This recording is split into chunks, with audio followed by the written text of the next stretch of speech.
Alors ce matin, il y a différentes formes d'amour que la Bible parle. La Bible parle aussi de l'amour-passion, qui est l'amour que peut connaître entre un homme et une femme. Ce n'est pas de ça qu'on va parler du tout. La Bible parle aussi de l'amour-amitié. Pensez à Jonathan, David. Ce qui existe en affinité, ce n'est pas de cet amour-là que je veux parler. On va mettre cet amour-là de côté parce que l'amour, c'est tellement large. Mais on va parler de l'amour qui est l'amour agapé, l'amour du prochain. Qui, au fond, cet amour n'a pas d'autre intérêt que le soin et la préoccupation de la vie d'autrui quand il est dans la souffrance et la difficulté. C'est de cet amour-là qu'on va parler ce matin. Je pense que c'est important. Le thème de l'amour est à la fois si important, si profond, si vaste, que si on ne cible pas, on risque de parler de tout et de rien. Et ce matin, je vais vous parler de la sollicitude. La sollicitude, c'est une des facettes de l'amour. Alors, je n'aurai pas la prétention de vous expliquer ce que c'est la sollicitude dans son entièreté, mais on va essayer d'approcher tout doucement pour essayer de comprendre et creuser dans les profondeurs de ce qu'est l'amour agapé. Alors, je vais vous raconter une petite histoire. Moi, j'aime beaucoup les histoires qui font réfléchir, surtout quand ce sont des histoires rabbiniques. Parce que vous savez que c'est l'art chez les rabbins, c'est l'art chez les juifs de raconter des petites histoires. Alors, je l'ai retravaillé un petit peu à ma façon, un peu plus de manière occidentale, pour qu'on essaie de se revoir. C'est l'histoire du jeune rabbin Salomon, qui un jour est appelé pour aller enseigner la Torah dans une classe de cancres. Alors il sait qu'il va se retrouver face à des étudiants qui ont été brisés par la vie. Il sait que face à des jeunes, il va se retrouver face à des jeunes qui ont construit leur identité sur le sentiment du rejet, sur le sentiment du dénigrement. Mais voulant manifester de la sollicitude, voulant manifester de l'amour pour eux, pour ces jeunes, il se sent appelé à leur venir en aide. Alors ayant eu connaissance de la réputation de cette classe, vous pouvez imaginer, on a tous été à l'école, vous savez ce que c'est d'avoir une classe de cancres à certains moments. Je vois Joseph, je me souviens qu'il racontait son histoire du passé. Conscient de ce qu'il attend, le rabbin Salomon est gagné par le stress, au point de tourner en rond dans la cour par de grandes enjambées rapides, finalement pour se donner un peu de courage. Il dit voilà, il va falloir que j'y aille, il va falloir que j'aille dans cette classe de cancres, il va falloir que j'affronte, je me sens appelé, je veux m'engager. Pendant ce temps, tous ces élèves qui attendaient leur nouveau professeur regardaient par la fenêtre. Et voyant l'état de nervosité et de stress de leur futur professeur, ils jouissaient déjà de la situation. Ils étaient déjà prêts. Ils se disaient, on va le recevoir dignement. Le recevoir de manière à ce que finalement, on puisse honorer notre réputation de cancre. Vous savez, quand vous avez une réputation, qu'elle soit bonne ou mauvaise, on a toujours envie de défendre sa réputation. Et ces cancres disaient, finalement, ce professeur a déjà peur de venir. On va lui montrer qui on est. Après quelques minutes, Salomon décida finalement d'entrer. Il prit son courage à deux mains, il rentra dans la classe, et puis en entrant dans la classe, il alla pas très élancé, il se mit à aller vers le banc, vers le bureau qui l'attendait. Et au moment où il passa, deux élèves tendit un fil d'acier, et voilà qu'il prend ses pieds dans le fil d'acier, qui tombe à terre, il perd ses lunettes, et le voilà face contre terre. La classe se met à rire, c'est bien sûr le foutoir, tout le monde se marre. Vous imaginez bien, moi je m'imagine bien à 15 ans, si j'avais fait ça mon pas, moi aussi je me serais bien marré. Et pendant ce temps-là, pendant que Salomon cherche après ses lunettes parce qu'il voit trouble, ça y est, c'est le foutoir, tout le monde se marre, tout le monde rigole. Et puis à un moment donné, le rabbin retrouve ses lunettes, il les remet, et puis il va s'installer sur son bureau, et il y eut un silence complet. Tous les élèves attendaient de savoir comment le rabbin comment leur nouveau professeur allait réagir. Qu'est-ce qu'il allait dire? Salomon garda le silence un temps, un petit moment, et puis il prit la parole. Il leur dit, « Voilà, nous venons de vivre, et on ne peut mieux, l'introduction de notre première leçon issue de la Torah. » Alors le silence se fit encore plus profond. Je me dis, « Mais enfin, qu'est-ce qu'il nous raconte ce professeur? Dans la vie, leur dit-il, le plus important, ce n'est pas de ne jamais chuter, mais c'est de savoir comment se relever. » Extraordinaire. Cette histoire nous fait penser tout de suite, nous donne tout de suite à penser. Il y a au moins deux leçons à méditer dans cette histoire. La première, c'est le rabbin lui-même qui lui dit finalement, l'important dans la vie, c'est de ne pas jamais tomber. Qui d'entre nous n'est jamais tombé? Qui d'entre nous va faire une vie sans tomber? C'est impossible. C'est inimaginable. Tous, à un moment donné, nous chutons pour une raison ou pour l'autre. Personne n'est à l'abri. Personne ne réalise une vie sans chuter, sans vivre des échecs. Personne vit une vie sans instants difficiles. Mais ce que nous savons par expérience, et nous le savons tous ici, nous le savons tous, nous chrétiens, nous savons que Dieu nous relève. Dieu nous relève par sa parole, Dieu nous relève par l'Esprit Saint, par la relation qu'on a avec lui, par le Saint-Esprit. Mais Dieu nous relève aussi, et c'est fondamental ce matin, aussi par la manifestation de l'amour des uns envers les autres. Ça, c'est la première leçon. La deuxième leçon, c'est que moi, personnellement, je retiens, au-delà de celle que le rabbin donne, c'est que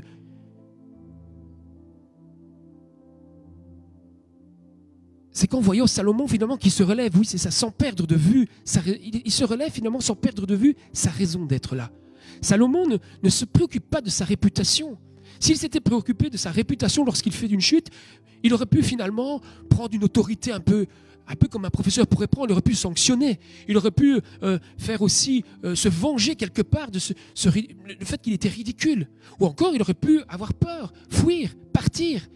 Il aurait pu encore dire finalement du défaitisme. Rien n'est bon à faire. Vous avez déjà souvent entendu des professeurs dire « avec cette classe-là, c'est pas possible, on ne peut rien faire de bon avec ces personnes-là ». Et lui, il décide de faire totalement autrement. Il décide de se relever. Et cette image est très belle. Il décide de se relever et de poursuivre son engagement. Et en faisant cela, ce qu'il fait, c'est finalement, il met de côté sa réputation et pour obéir à sa conscience. Il continue à son engagement, à se soucier de son prochain. Et lui, pour lui, ses prochains, c'était ses élèves, pour qui il voulait venir en aide. Alors, il y a différentes façons de se relever. Vous savez qu'Hitler, je prends ce personnage-là parce que tout le monde le connaît. Ce n'est pas quelqu'un qu'on aime bien entendre, ce n'est pas un mot qu'on aime bien entendre. Mais vous savez qu'Hitler, dans sa vie, dans sa jeunesse, a vécu un échec terrible, que certains historiens disent même que ça a influencé sa vie. Il voulait être artiste. Hitler voulait être artiste dans son jeune temps, et ça a foiré. Et nous voyons que dans sa vie, il s'est relevé, certes. Oui, il a eu un impact dans la société, mais à quel prix? Et d'une manière on ne peut plus diabolique. Alors bien sûr, je ne vais pas rentrer dans l'histoire, il n'était pas tout seul, il n'était pas Hitler tout seul, mais quand même, cet homme qui a vécu peut-être quelque chose dans sa vie de traumatique, quelque chose, peut-être une déception, oui, il s'est relevé, mais comment? Comment voulons-nous nous relever? Pour faire quoi? C'est l'histoire de Caïn. Caïn, c'est la même chose. Quand Caïn va être frustré à un moment donné, il ne va pas se relever de la manière où il va pouvoir apporter cette sollicitude. Il ne va pas se laisser imprégner par l'amour et la restauration du Seigneur, mais que du contraire, il va se laisser prendre par le piège. Comment choisissons-nous de nous relever? C'est la première question ce matin. Dans une de ces citations, Charlie Chaplin va dire ceci. D'accord, ok. Dans une de ces citations, Charlie Chaplin va dire ceci. Alors on va la mettre. Je ne la connais pas par cœur. Préoccupe-toi plus de ta conscience que de ta réputation. Parce que ta conscience est ce que tu es, alors que ta réputation est ce que les autres pensent de toi. Et ce que les autres pensent de toi, c'est leur problème. Combien de fois dans notre vie, à vouloir défendre notre réputation, on a un acte manqué d'amour pour les autres? C'est vrai qu'en tant que chrétien, souvent, on peut nous pointer du doigt. On peut nous prendre pour les fanatiques. On peut nous prendre pour des fous. On peut nous prendre aussi pour des ahuris. On peut nous prendre pour des tas. Mais nous avons une conscience envers Dieu. Nous avons une conscience envers nous-mêmes, envers notre prochain. Plus fort que notre réputation. Et la réputation d'un chrétien ne doit pas venir parce qu'il doit courir après une réputation. Ce sera le fruit de sa conscience et de ses actes envers Dieu et envers ceux qu'il aime. Alors, qu'est-ce que la sollicitude?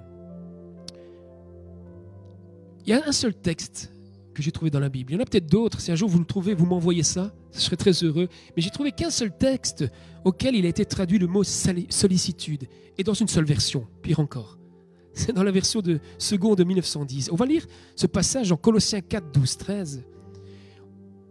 Paul parle d'Épaphras. Il dit « Épaphras, qui est des vôtres, vous salue.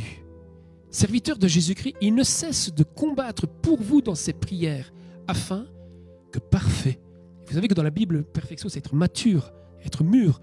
Ce n'est pas cette perfection absolue, d'être quelqu'un qui ne rate jamais rien, qui ne chutera jamais. Ce n'est pas ça. Seul Dieu est parfait. Afin que parfait et pleinement persuadé, vous persistiez dans une entière soumission à la volonté de Dieu. Entre parenthèses, à votre engagement. Car je lui rends témoignage qu'il a une grande sollicitude pour vous, pour ceux de Laodicée et pour ceux de Hiérapolis. Alors dans d'autres versions, ce terme sollicitude est traduit autrement et va commencer à nous faire comprendre ce qu'est la sollicitude. Dans d'autres versions, nous trouvons « il se dépense sans compter pour vous ». Dans d'autres versions encore, « il prend beaucoup de peine pour vous ». Il travaille beaucoup pour vous. Il a une réelle passion pour votre bien. Il se dépense avec grand zèle pour vous. Il est dans un grand travail de cœur pour vous. On commence à sentir quelque part que la sollicitude, c'est bien plus qu'un sentiment. C'est bien plus que du sentimentalisme. La sollicitude nous pousse, et on sent ça, à agir pour l'autre, à avoir une action pour l'autre. Alors on va essayer de voir en 4 points, rapidement, parce qu'il y a tellement de choses à dire sur la sollicitude, mais 4 points sur ce que c'est vraiment cette sollicitude. Et c'est tellement important pour comprendre ce qu'est l'amour agapé. Et ne pas se contenter uniquement de phrases et de mots. Et je suis le premier à le dire, souvent on est des faussaires quelque part. Vous savez, un faussaire, c'est quoi un faussaire? C'est quelqu'un qui est capable de reproduire un tableau. On a l'impression qu'il est authentique, qu'il est vrai, et finalement, ce n'est pas authentique, ce n'est pas vrai. C'est une imitation, une copie. Et bien dans ma vie, il est arrivé aussi de faire des imitations de l'amour. Il m'est arrivé aussi de faire des imitations d'aide et de soutien aux autres. Par devoir moral, parfois, par devoir religieux, ou même parfois parce qu'il y a ma réputation qui était en jeu. Mais la Bible veut que nous allions plus profondément que cela, que l'on dépasse les mots, que notre louange soit aussi avec nos actions. Et ça, c'est fondamental. Alors, un premier point de ce que c'est que la sollicitude, c'est le souci de prendre soin d'autrui. C'est la préoccupation de venir en aide à celui qui est fragilisé dans sa propre vie. Et vous savez, une fragilité dans la vie peut se manifester de différentes manières. Bien sûr, ça peut être une santé physique qui est fortement diminuée. Mais parfois, c'est aussi une santé morale, psychique, qui est grandement perturbée. Parfois, quelqu'un qui a besoin d'aide, c'est quelqu'un qui a une vie sociale qui s'éteint, qui diminue, qui se retrouve seul, isolé. Parfois, c'est aussi quelqu'un qui est dans un besoin matériel inhérent à ce qu'il ait le minimum pour pouvoir vivre, quel que soit peu dignement en tant qu'être humain. Et nous rencontrons tous, à des moments ou à un moment de notre vie, nous croisons des gens qui sont dans ce besoin. Et nous avons peut-être été dans ce besoin, et peut-être vous l'êtes encore aujourd'hui. La sollicitude, c'est donc s'inquiéter des personnes plus vulnérables, plus fragilisées, et diminuer dans leur capacité d'agir pour leur bien de leur propre vie.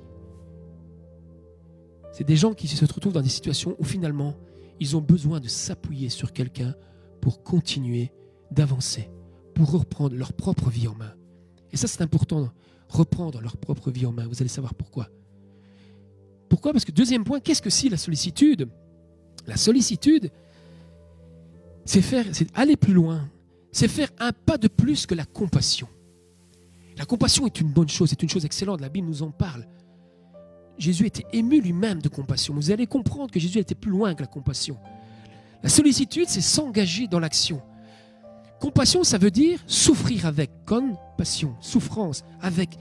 La compassion, c'est parfois le fait de ressentir, rien que voir l'autre souffrir, on ressent cette souffrance en nous. Mais la compassion nous laisse parfois à distance. Non pas parce qu'on le veut, parce que parfois il y a des situations où on ne sait pas intervenir. Quand nous voyons par exemple ce qui se passe à 5000 km de chez nous par les médias, on peut avoir ce sentiment de compassion pour ces gens qui souffrent, pour ces chrétiens qui sont persécutés, pour ces enfants qui meurent quand ils essayent de traverser l'océan pour rejoindre l'Europe.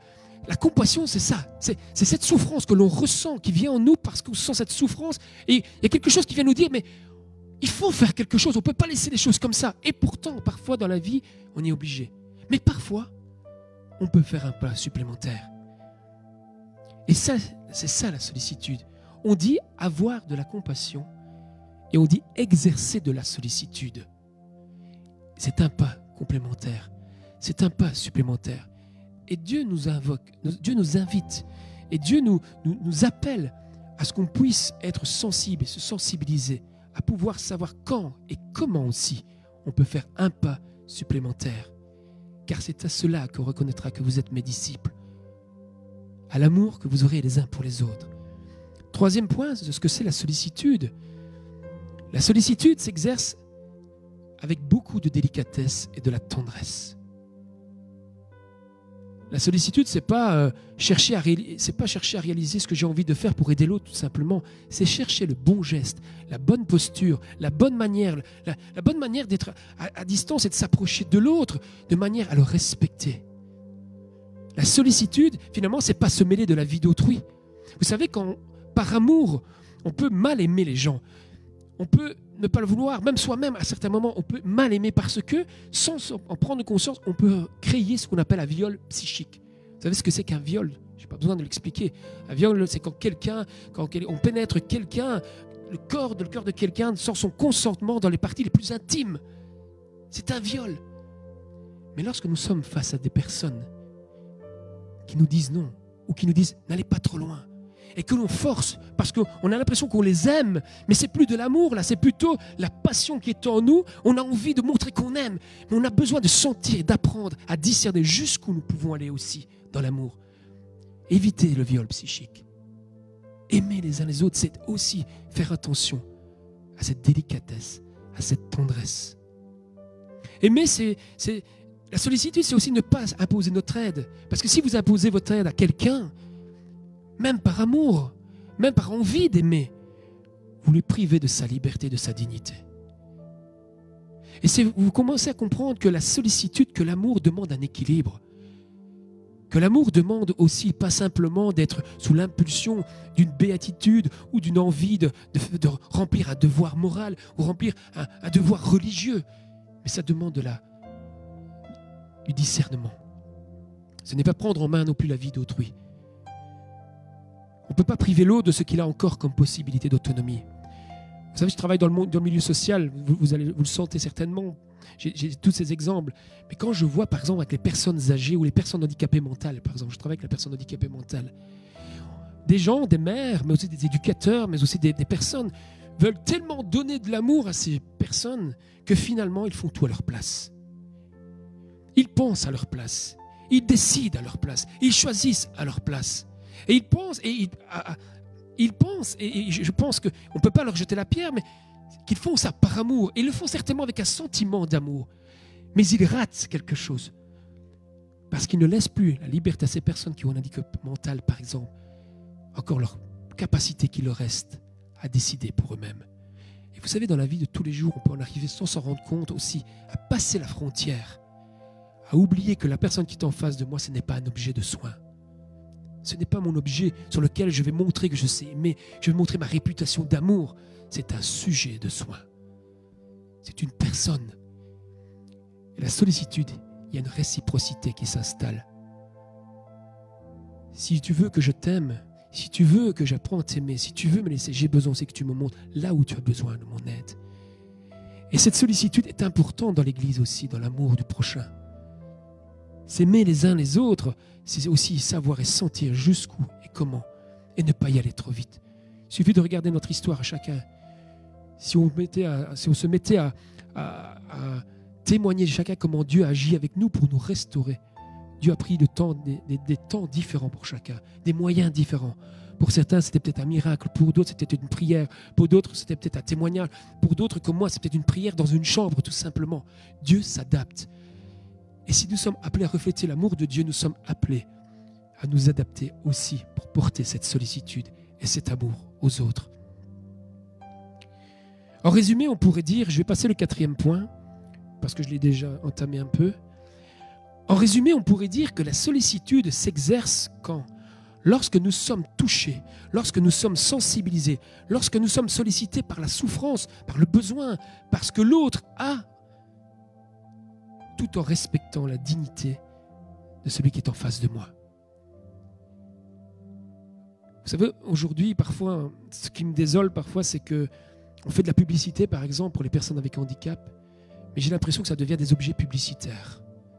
Parce que le véritable accompagnement de ces personnes-là ne se fait pas par des publicités. Elle se fait au plus proche de leur quotidien, au plus proche de ce qu'ils vivent.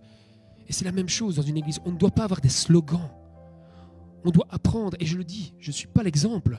J'ai une visée, ma visée c'est Christ. Et vous sentez bien dans ce que je dis que Jésus-Christ n'a fait que ça, exercer de la sollicitude.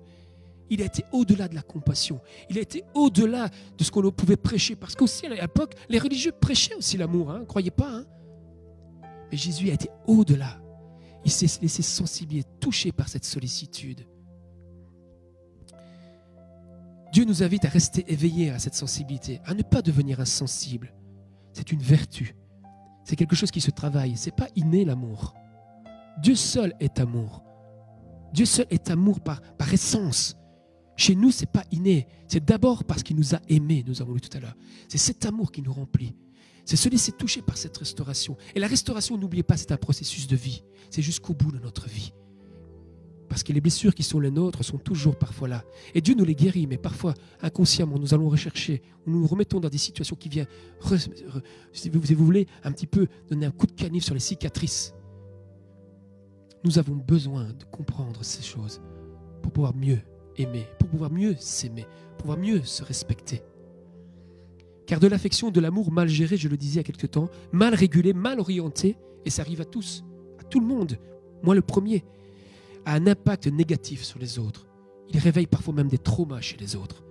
On peut surinvestir et violer même la liberté d'autrui sans même en avoir conscience. C'est pour ça que l'importance d'Épaphras était important. Parce qu'avant d'avoir toute cette sollicitude, il priait pour ses frères. Il priait pour ses frères et sœurs en Christ, mais il priait aussi pour savoir comment Dieu, finalement, nous avons besoin du Saint-Esprit pour savoir comment nous devons rentrer dans cette sollicitude pour ne pas faire n'importe quoi. J'ai aussi besoin parfois que des gens comprennent, j'ai aussi besoin de la sollicitude des personnes.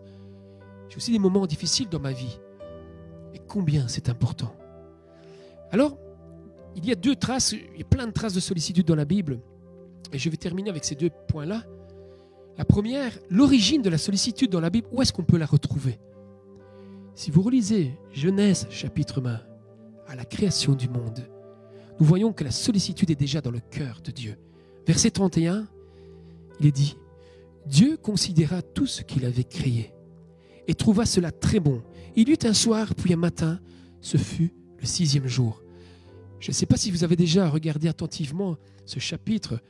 Le 2e jour, Dieu crée par la parole, il constate, et puis il dit, Dieu vit que ce qu'il avait fait était bon. 3e jour, même chose, il fait une évaluation de ce qu'il fait, Dieu était bon, vit que c'était bon. 3e jour, 4e jour, Dieu vit que c'était bon. 5e jour, Dieu vit que c'était bon. Il arrive à la création de l'homme et Dieu ne dit rien. Il ne dit pas que l'homme est bon, il ne dit pas que l'homme est mauvais, il ne dit pas que l'homme est parfait, il ne dit rien. Mais ce qu'il dit, Dieu vit que tout ce qu'il avait créé était très bon. Dieu avait déjà, dès le commencement, le souci, la préoccupation de la vie humaine. Et c'est l'homme, au milieu de ce que Dieu avait créé de bon, fait que la vie était appelée à devenir très bonne. Nous sommes appelés à poursuivre, nous sommes appelés à collaborer avec Dieu pour faire de notre environnement, de nos environnements, des environnements suffisamment bons pour que chacun d'entre nous, pour que chaque homme, pour que chaque être humain puisse avoir un processus de restauration, de guérison et un processus d'aller vers le Père. On va prendre une illustration. La dernière illustration que je prendrai ce matin, c'est un passage que vous connaissez tous. Et vous allez voir que dans ce passage que vous connaissez, on va retrouver tout ce que je vous ai parlé de la sollicitation. C'est la parabole du bon samaritain, on va le lire ensemble.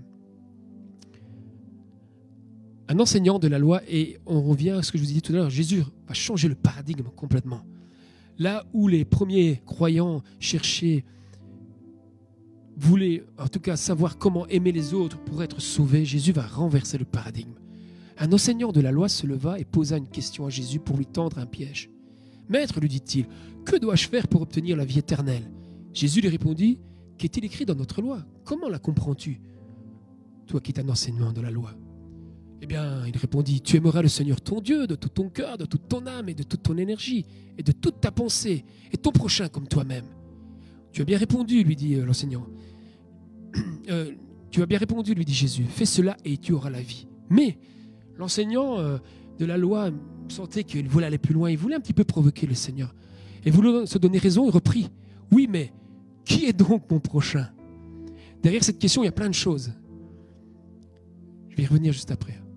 En réponse, Jésus lui dit, il y avait un homme qui descendait de Jérusalem à Jéricho. Quand il fut attaqué par des brigands, ils lui arrachèrent ses vêtements, le rouèrent de coups et s'en allèrent, le laissant là à moitié mort. Or, il se trouva qu'un prêtre, un homme religieux descendait par le même chemin. Il vit le blessé et s'en écartant, poursuivit sa route.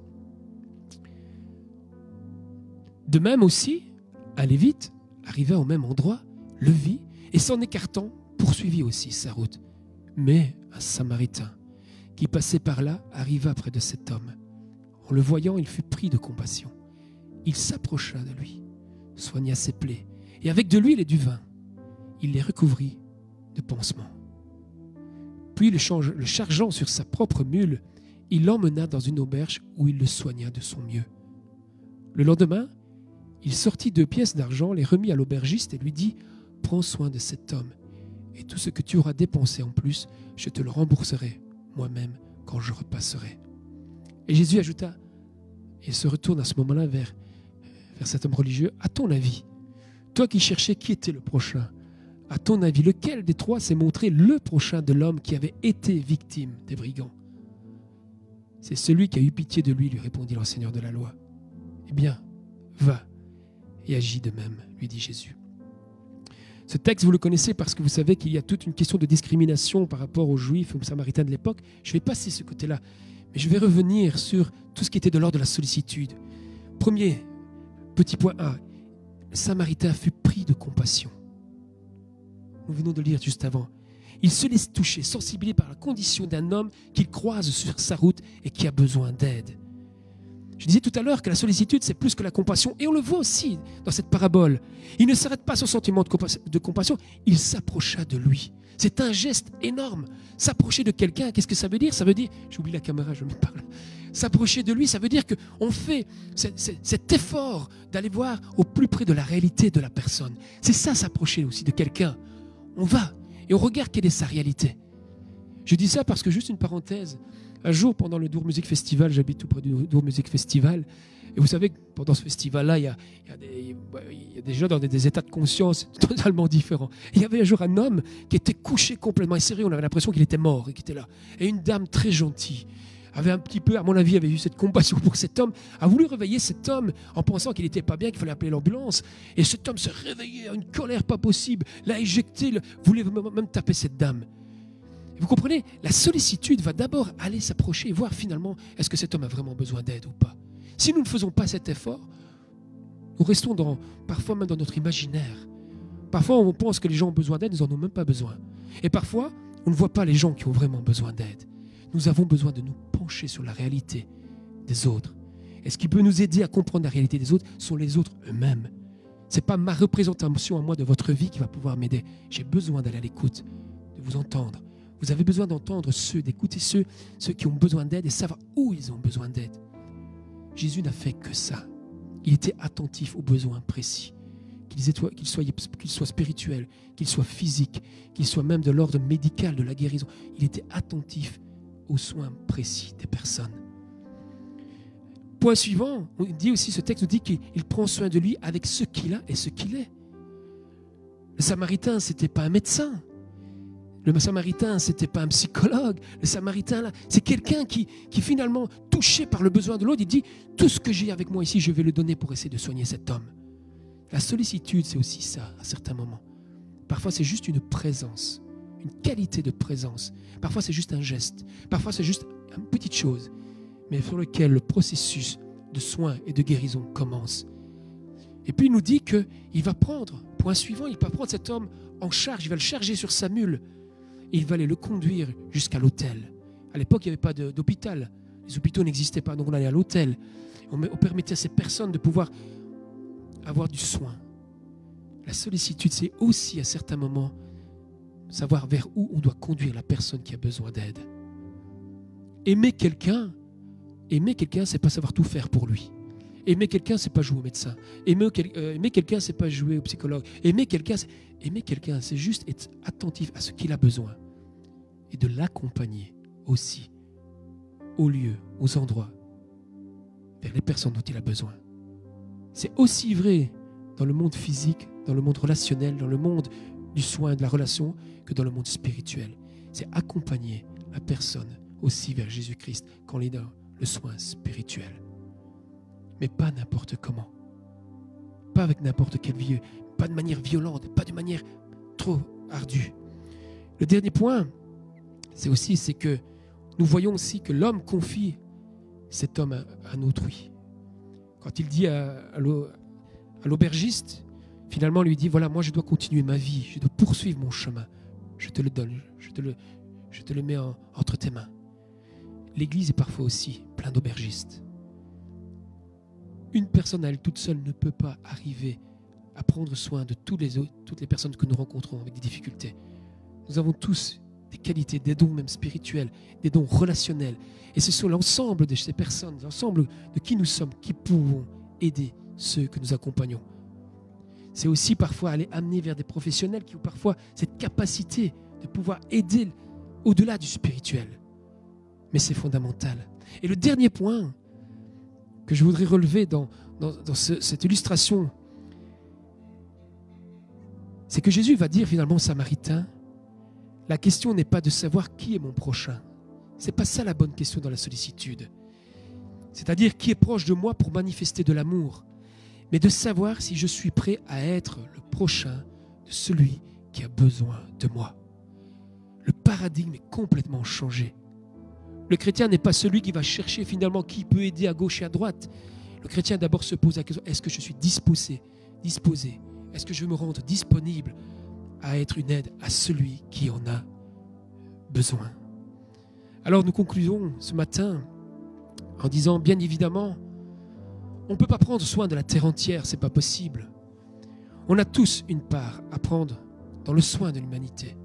Et ça, c'est fondamental. Mais laquelle voulons-nous prendre? Quelle est la part de soin que Dieu veut prendre dans cette humanité? Quels sont les dons? Quels sont les talents? Quelles sont les sensibilités? Quelle est la part d'amour que Dieu t'a donnée pour prendre soin de l'humanité, pour prendre celui que tu vas croiser sur ton chemin? Il ne faut pas aller à l'autre bout du monde. Parfois, peut-être demain, peut-être ce soir, cet après-midi, tu vas peut-être croiser quelqu'un où tu verras qu'il y a un besoin particulier. Et peut-être que ce besoin, tu peux lui apporter. Alors, es-tu prêt à te laisser sensibiliser à ça? L'amour est créatif. N'oublions jamais, l'amour est créatif. Il n'y a pas une seule manière d'aimer. Il n'y a pas une seule façon d'aimer. Il y a plusieurs façons d'aimer. Il y a plusieurs manières d'aller à la sollicitude. Parfois tout seul, parfois à deux, à trois, parfois de manière communautaire, parfois même de manière sociétale. Il y a des services. Nous avons des tas de manières de pouvoir être dans la sollicitude. Alors, comment choisissez-vous de vous relever? L'humanité a besoin de trouver une église, c'est-à-dire une assemblée d'hommes et de femmes qui dépasse le sentimentalisme, d'hommes et de femmes qui, comme Christ, veut faire un pas de plus que la compassion en progressant dans l'exercice de la sollicitude envers autrui, mais pas n'importe comment. La bonne question n'est pas de savoir qui est mon prochain, mais comment être le prochain d'autrui. Alors nous concluons avec ce dernier verset ensemble. Romains 13 disent, celui qui aime, celui qui pratique la sollicitude, celui qui grandit dans l'exercice de la sollicitude, mais de manière bonne, de manière juste, avec le discernement que l'Esprit de Dieu peut nous donner, celui-là aime et ne cause aucun mal à son prochain. Aimer son prochain, c'est donc accomplir toute la loi. Quel message majestueux! L'amour, l'amour agapé, l'amour qui se soucie du soin de la vie. Dieu a créé la vie. Toute vie appartient à Dieu. Et la première leçon que nous devons retenir de la création de ce créateur, de l'incréé créateur qui agit, c'est qu'il s'est soucié de l'humanité et qu'il nous demande de collaborer avec lui pour nous soucier de l'humanité. Parce que cette humanité lui appartient. Et ce sera avec cette humanité qu'il crée son Église, qu'il a créée, et qu'il créera aussi son royaume qui vient. Alors Père, nous avons besoin d'être renouvelés par la puissance de l'Esprit de ton Fils Jésus-Christ. Alors que notre louange soit inondée vraiment de ton amour. Que nous puissions te louer avec nos lèvres, mais aussi par nos actes, par notre sollicitude. Que nous puissions répandre ton amour, que nous puissions le travailler, que nous puissions apprendre à aimer de manière ajustée, juste, non pas pour nous-mêmes, mais pour venir en aide et prendre soin de la vie, ta vie. Tu es le créateur de la vie, toute vie vient de toi. Que ta grâce envers nous puisse être reflétée envers notre prochain. Que la restauration que nous avons vécue deviennent un témoignage, non seulement un témoignage, mais deviennent une force pour pouvoir conduire chez l'aubergiste, des aubergistes, chez toi, Seigneur Jésus. Que la sollicitude que tu exerces envers nous puisse être partagée avec ceux que nous croisons sur notre chemin et ceux qui en ont besoin. Alors Père, au nom de Jésus-Christ, que nous puissions nous lever, ou peut-être ce matin nous relever comme des messagers et des pratiquants de ton amour. Oui, inonde-nous de ton amour. Amen.